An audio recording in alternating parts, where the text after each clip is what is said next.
Diba? So anyway, yun nga, ang chika boom boom, kaya pala hindi pumirma si Kilay. You know, si Kilay, yung Senate President ninyo, na malandi pa yung Kilay sa akin. Yun na nga, na chika boom boom sa atin. Kaya pala hindi siya pumirma sa subpoena para dun sa mga tuta ni Bangag.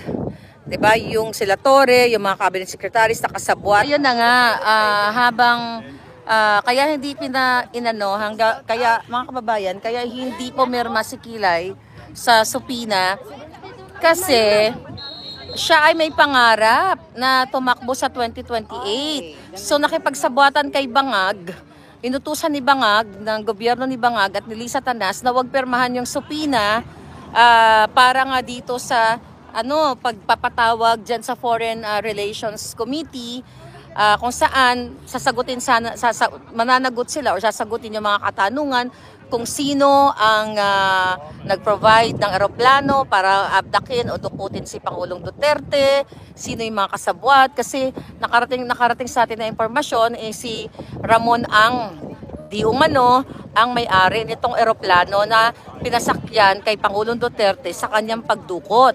So alam nyo naman na sinuporta din ni Pangulong Duterte si Ramon S. Ang, di ba? So mga traidor, kung ito ay may katotohanan at madinig sana natin dyan sa Senate na siya nga ang may-ari at nakipag-connive siya, mga traidor talaga.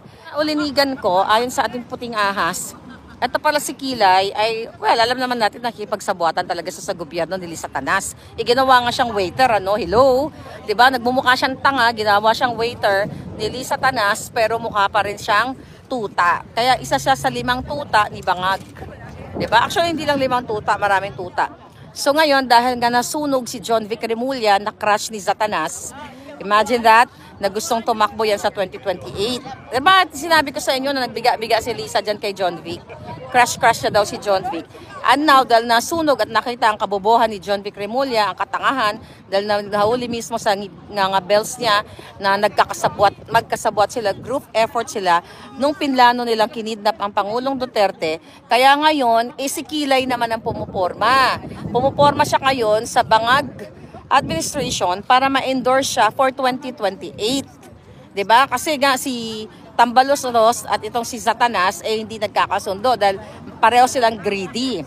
So may mga pumuporma-porma. So allegedly itong si Kilay ay gustong tumakbo sa 2028, kaya naman sunod-sunuran siya kay Bangag at kay Satanas na wag permahan yung subpoena para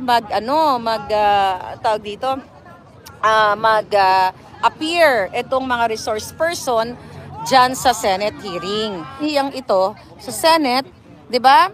Talagang nag-group effort sila para hindi madinig ng taong bayan doon sa Foreign Relations Committee, doon nga sa hearing na yon, nang malaman natin kung ano talaga, kung sila ba ay scripted, kung sila ba ay magkakasabwat with Amy or what. So taong bayan ang mag-uusgan yan taong bayan ang makaka-feel niyan kung sila ay script lang or tama yung ginagawang hearing na yan. But again, Kilay is a traitor. Traitor naman talaga sa taong bayan yan The fact na alam niya nag-a-addicto si Bangag, hindi natin alam. Baka, Kilay, may question ako sa'yo. Nakikipag-jamming ka ba?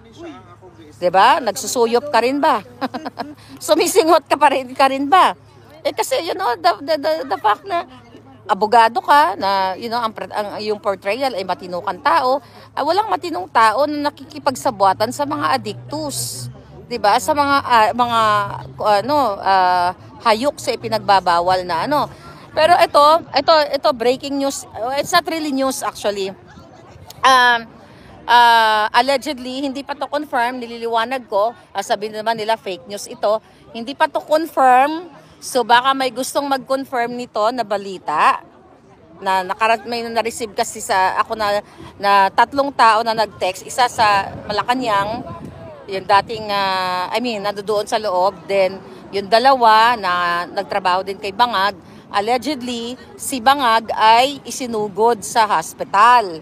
So gaano katotoo na Bangag dahil sa kidney problem mo ay sinugod ka sa ospital? Kasi the few days ago puffy yung mukha mo Parang hinahabol ka ng hininga, naghihingalo ka. Ang wish nga ng mga ibon dito sana ma-over-D ka daw. May mga ibon bumulong. O, di ba? Ang wish nila. So, yun nga mga kababayan. allegedly si Bangag ay isinugod na naman sa ospital. Eh, hindi naman imposible yan. Kasi nga, pag nag-a-addict ka, any moment, pwede kang ma-OVD. Katulad nung mga nakaraan, ng mga pangyayari, di ba? At sa mga kaibigan nila, and allegedly, yung kanilang entourage dito ay na-OVD rin. So, pag mga ganong klaseng, ganong galawan na nag-a-addictus, eh, talaga namang magkakaroon ka ng problem sa buhay mo.